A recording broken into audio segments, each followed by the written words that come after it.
नमस्कार मित्रों, आद्या एकेडमी में आप सभी का एक बार फिर से स्वागतम। Welcome back to Aadya academy once again. मित्रों, पिछले वीडियो में हमने एक्सरसाइज 11.1 का क्वेश्चन नंबर 7 डिस्कस किया था, राइट? आज हम डिस्कस करेंगे क्वेश्चन नंबर 8। देखते हैं क्या बोलता है क्वेश्चन नंबर 8। लेकिन इससे पहले कि हम ये क्वेश्चन को डिस्कस करें, आपसे हर बार की तरह मैं रिक्वेस्ट करूंगा कि आप काइंडली पुराने वीडियोस को जरूर देखें, क्योंकि पुराने वीडियोस में जो भी कॉन्सेप्ट्स हमने डिस्कस किए ना, वो नए वीडियोस में जो क्वेश्चंस आ रहे हैं ना कहीं डेफिनेटली हेल्पफुल होते हैं। इसलिए प्लीज वॉच प्रीवियस वीडियोस। चलिए देखते हैं क्या बोलता है question. A horse is tied to a peg at one corner of a square-shaped grass field of side 15 meters by means of a 5 meters long rope। मतलब क्या समझे? ये एक फील्ड है जो कि स्क्वायर शेप का है, ठीक है? और इसमें घास जमा हुआ है, ठीक है? किसी ने क्या किया, अपने घोड़े को इस फील्ड के ना एक कॉर्नर में खूंटे से बांधा है, ठीक है? और उसमें 5 मीटर की एक रस्सी है। This rope is 5 metres long. Can you see this? अब पूछ रहा है आपसे कि ये घोड़ा जो है ना, ये कितने घास को चर पाएगा? अगर ये घोड़ा लेट्स से यहाँ पे बांधा है, तो मैक्स टू मैक्स अगर मैं इस इधर की बात करूँ, तो ये मैक्सिमम इस लेंथ तक जा सकता है। और ये लेंथ कितना है? 5 मीटर्स। Are you getting? उसी तरीके से अगर मैं इधर की बात करूँ, तो ये घोड़ा जो है मैक्सिमम इस लेंथ तक वो जा सकता है, इज़न्ट इट? और ये कितना है? Maximum 5 metres. इसको खींच रस्सी को तोड़ के तो उधर नहीं जाएगा ना, यानी मैक्सिमम इतना आ सकता है। यानी हम क्या देख रहे हैं? या फिर ऐसे, या फिर ऐसे, या फिर ऐसे। Overall what do we see? Overall we see that ये जो घोड़ा है ना, मैक्सिमम ये जो आपको दिख रहा है ना शेडेड पोर्शन, इसी पोर्शन के घास को वो ग्रेज कर सकता है। ओवरऑल अगर इस पोर्शन के बाउंड्रीज को हम देखें, this is the boundary, isn't it? तो ये बाउंड्री जो है ना, ये और ये बाउंड्री, ये मिलकर क्या क्या क्या दिख रहा है आपको? What is the shape? मित्रों, क्या शेप है ये एक क्वाड्रेंट है मित्रों, क्योंकि देखिए ये क्या है, ये एक स्क्वायर है, ठीक है? सारे एंगल्स कितने होते हैं? 90 डिग्रीज। ये 90 है, ये भी 90 है, ये भी 90 है। सबके सब क्या है? 90 डिग्रीज। स्क्वायर में सारे एंगल्स कितने होते हैं? All internal angles are 90 degrees. तो ये सबके सब 90 है, और ये भी 90 है। तो ये क्या बन गया? क्वाड्रेंट बन गया। क्वाड्रेंट बन गया का मतलब क्या है? अगर मैं इमेजिन करूं, इधर भी फील्ड होता फॉर एग्जाम्पल, ठीक है ना, घास होती, तो ये घोड़ा कुछ ऐसे आता, मतलब समझिएगा थोड़ा ऐसे। क्या है कि ये पूरा एक सर्कल फॉर्म हो जाता है like this. Are you getting? और अगर ध्यान से देखो, तो अगर मैं इसको ऐसे देखूं और इसको ऐसे देखूं, उतना प्रॉपर तो नहीं बना, बट आप समझ सकते हो। ये क्या है? ये 1/4 ऑफ द सर्कल है, इजंट इट? ये पूरे सर्कल का एरिया जो है ना, उसका ये 1/4 है। और इसी को तो हम क्वाड्रेंट बोलते हैं।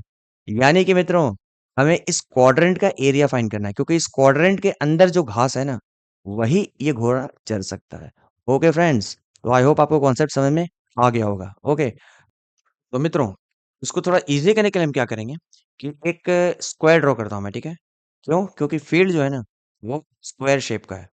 Are you getting friends? ये मैंने एक स्क्वायर ड्रॉ कर दिया, क्योंकि फील्ड जो है वो स्क्वायर शेप का है। तो उसको मैं लेवल कर देता हूँ A B C D. Okay friends, देखिए अभी अभी हमने डिस्कस किया कि ये जो क्वाड्रेंट के अंदर जो एरिया है, this is the area which this horse can graze. तो मैं क्या करता हूँ, मैं यहाँ पर एक क्वाड्रेंट को ड्रॉ कर देता हूँ, ठीक है? एक क्वाड्रेंट मैंने ऐसे बना दिया, ओके। और ये क्या है? 90 डिग्रीज है, isn't it?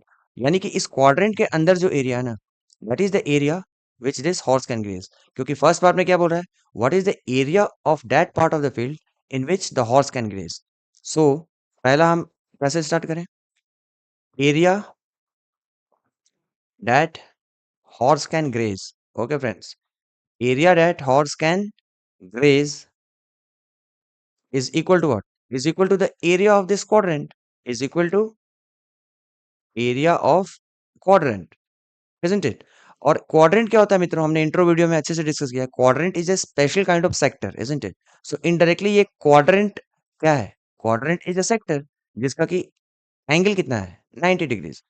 Area of quadrant will be how much? It will be beta upon 360 into pi r square. Kindly watch the previous video, इसलिए बोल रहा हूँ बार बार आपको। अब यहाँ पे थीटा कितना है? थीटा इज 90 डिग्रीज, क्योंकि सेक्टर का मतलब एरिया यानी क्वाड्रेंट का एरिया हमें फाइंड करना है, तो हमें सेक्टर का एंगल कंसीडर करना होगा। So that is 90 upon 360। और अगर आप देखो तो यहाँ पर क्वेश्चन में दिया हुआ है यूज पाई एज 3.14। तो पाई को मैं क्या लूंगा? पाई को मैं लूंगा 3.14। और मित्रों, एक और चीज हम लोगों ने डिस्कस नहीं किया, ये क्वाड्रेंट का रेडियस कितना होगा? मित्र, ये देखिए, ये this is the length of the rope, isn't it? This is the maximum length of the रोप। यानी कि ये कितना है? ये 5 मीटर्स ही तो है ना। ये मैक्सिमम लेंथ ऑफ द रोप कितना है? ये 5 मीटर्स है, इजंट इट? क्योंकि ये घोड़ा यहाँ पे बांधा हुआ है ना, तो ये length of the rope maximum इतना ही तो जा सकता है ना, 5 मीटर। यहाँ घोड़ा बांधा है, तो इस साइड में मैक्सिमम कितना आ सकता है? 5 मीटर। यानी radius of this quadrant is how much? 5 metres. 5 metres, isn't it? तो यहाँ पे आप कर दो 5 इंटू 5, क्योंकि रेडियस कितना हो गया 5, तो आर स्क्वायर हो गया 5 इंटू 5। तो फ्रेंड्स, अगर इसको हम फर्दर सिंप्लीफाई करें तो हमें क्या मिलेगा? देखिए, ये हमें मिलेगा 90 वन ज़ा एंड 90 फोर ज़ा, मतलब ये 0 0 कैंसिल एंड 9 वन ज़ा और ये 9 फोर ज़ा 36। ओके फ्रेंड्स, अब देखिए, अगर मैं इसको 2 से कैंसिल करूँ तो ये हो गया 2 2 ज़ा 4, और इसको अगर आप 2 से करेंगे तो ये क्या होगा 2 1 ज़ा 2, डेसिमल आ जाएगा, यहाँ पे कैरी हुआ 11 हो गया, 2 5 ज़ा 10, फिर कैरी हुआ वो 14 हो गया, 2 7 ज़ा 14। ओके फ्रेंड्स, अब देखिए, आप चाहो तो इसको डायरेक्ट ऐसे मल्टीप्लाई करके 2 से डिवाइड करो, या फिर मैं यहीं पे 2 से डिवाइड कर देता हूँ, 2 1 ज़ा। अब इसको मैं अगर 2 से डिवाइड करूंगा तो डेसिमल पहले आ जाएगा, इज़न्ट इट? और ये बचा क्या 0.15, यानी कि 2 7 ज़ा 14, isn't it? और उसके बाद क्या बचेगा इधर, कैरी हो गया तो 17, तो 2 8 जा 16, अगेन रिमाइंडर 1 बचा तो 10 हो गया, 2 5 जा 10, isn't it फ्रेंड्स? अब देखिए हमें क्या मिला ऊपर, नीचे सारा चीज कैंसिल हो गया है, और ऊपर क्या बचा हमारे पास 0.785, ओके, इंटू 5 इंटू 5 क्या होता है 25। ओके फ्रेंड्स, तो फाइनली हमें क्या है, ये 0.785 को 25 से मल्टीप्लाई करना है। तो इधर मैं थोड़ा रफ दिखा देता हूँ आपको, हालांकि ये सब तो आप आराम से कर सकते हैं, फिर भी हमें करके दिखाना पड़ता है, ठीक है? ये देखिए, 5 5 जा 25 कैरीड, 8 5 जा 40 एंड 2 42, 4 कैरीड, 7 5 जा 35 एंड 4 39। इसकी कैलकुलेशन की वजह से क्या वीडियो थोड़ा लंबे हो जाते हैं, ठीक है? 5 2 जा 10, 8 2 जा 16 एंड 1 17, 1 कैरीड, 7 2 जा 14 एंड 1 15। ये देखिए, 5 2 9 7 16 हो गया, तो 6 1 3 प्लस 1 4 एंड 5, ये हो गया 9, isn't it? और ये हो गया 1, और कितना डेसिमल 1 2 3, 1 2 3, यानी कि 19.625। तो मित्रों, 19.625, और यूनिट क्या लेना है? और यूनिट क्या हो जाएगा मित्रों? यूनिट हो जाएगा मीटर स्क्वायर। क्यों? क्योंकि ये जो रोप का जो लेंथ है ना, ये देखिए, length of the rope is in metres. Okay friends, तो ये मीटर्स में हमारा रोप का लेंथ है, तो इसलिए हमारा फाइनल आंसर क्या हो गया मित्रों? वो हो गया 19.625 मीटर स्क्वायर, यानी कि this is the area which this horse can graze. तो चलिए अब हम लोग बढ़ते हैं नेक्स्ट पार्ट में, क्या बोलता है? What is the increase in the grazing area if the rope were 10 meters long instead of 5 meters? मतलब अगर रस्सी को मैं 10 मीटर लंबा कर दूं देन 5 meters, तो फिर what will be the increase in grazing area?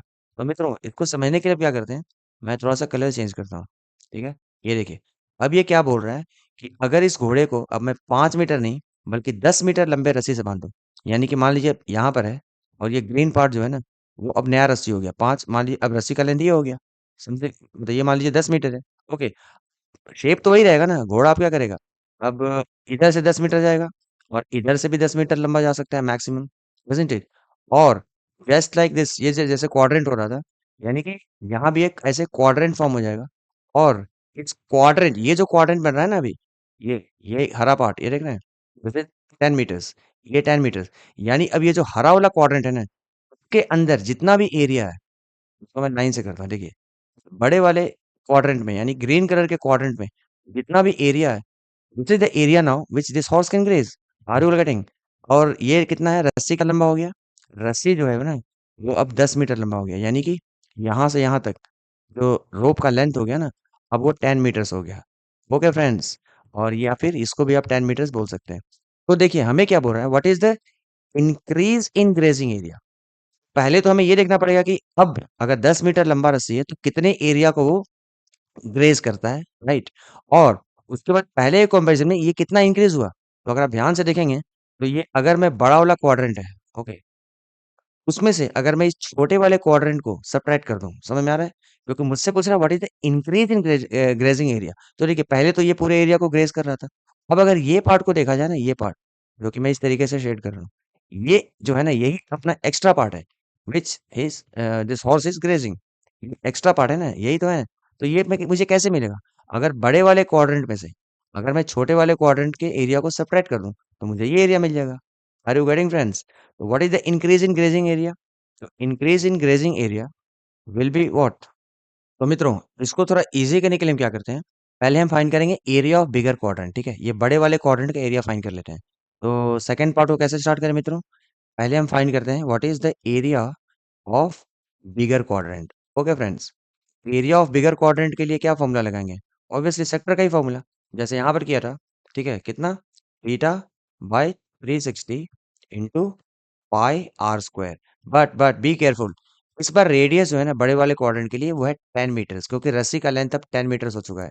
Radius of bigger quadrant is 10। Okay friends, तो चलिए अब वैल्यू को सब्स्टिट्यूट करते हैं। सो हमारा एरिया ऑफ बिगर क्वाड्रेंट क्या मिल जाएगा, वो मिल जाएगा 90 अपॉन 360, 90 अपॉन 360 इंटू पाई, पाई हमें लेना है 3.14, और रेडियस कितना है 10। आर स्क्वायर का मतलब क्या हो गया 10 इंटू 10। ओके फ्रेंड्स, अब अगर आप ध्यान से देखिए, ये हो गया जीरो से जीरो कैंसिल, और ये हो गया 9 वन जा, और ये हो गया 9 फोर जा। मित्रों जस्ट प्रीवियस कैलकुलेशन में क्या किया था हमने, ये देखिए यहाँ भी हमने जीरो जीरो यहाँ मिला था 1/4, और 3.14 को हमने कैंसिल किया था 4 से, तो क्या मिला था हमें 0.785। तो मैं डायरेक्टली क्या करता हूँ, इस बार 4 वन जा कर देता हूँ, और इसको मैं कर देता हूँ 0.785। ओके फ्रेंड्स, तो देखिए फाइनली क्या मिल रहा है हमें, ये मिल रहा है 0.785, और 10 इंटू 10 क्या होता है 100 होता है, इजंट इट। तो फाइनली देखिए मित्रों, हमें एरिया ऑफ बिगर क्वाड्रेंट मिल रहा है कितना, वो हो जाएगा कितना 0.785 को 100 से आप मल्टीप्लाई करोगे तो डेसिमल जो है राइट में दो प्लेस पे शिफ्ट कर जाएगा, यानी कि क्या हो जाएगा 78.5, और यूनिट क्या हो गया मित्रों, मीटर स्क्वायर। तो मित्रों अभी देखिए कितना इजी तरीके से हम क्वेश्चन को डिस्कस कर रहे हैं। ये देखिए फ्रेंड्स, हमें क्या मिला है, एरिया ऑफ जो स्मॉलर क्वाड्रेंट है ना वो कितना मिला है 19.625। कॉन्सेप्ट ऑलरेडी हमने डिस्कस कर लिया, फिर भी आपके साथ कर दे रहा हूँ एक बार और। ये देखिए एरिया ऑफ स्मॉलर क्वाड्रेंट क्या है 19.625, और एरिया ऑफ बिगर क्वाड्रेंट हमने, यानी कि ये पूरा एरिया हमने कैलकुलेट कर लिया। तो इस पूरे एरिया में से, ठीक है, अगर ये छोटे वाले क्वाड्रेंट के एरिया को माइनस कर दूं, so this is the extra area, और this is the increase in the grazing area, doesn't it. क्योंकि देखिए सेकंड पार्ट क्या पूछ रहा है हमसे, what is the increase in grazing area if the rope were 10 metres long instead of 5 metre. तो rope को हमने अगर 5 मीटर से 10 मीटर लंबा कर दिया, इंक्रीज इन ग्रेजिंग एरिया क्या है, यही तो है ये। तो ये क्या है, area of bigger quadrant minus area of smaller quadrant. तो कॉन्सेप्ट ऑलरेडी मैंने 3 बार डिस्कस कर दिया।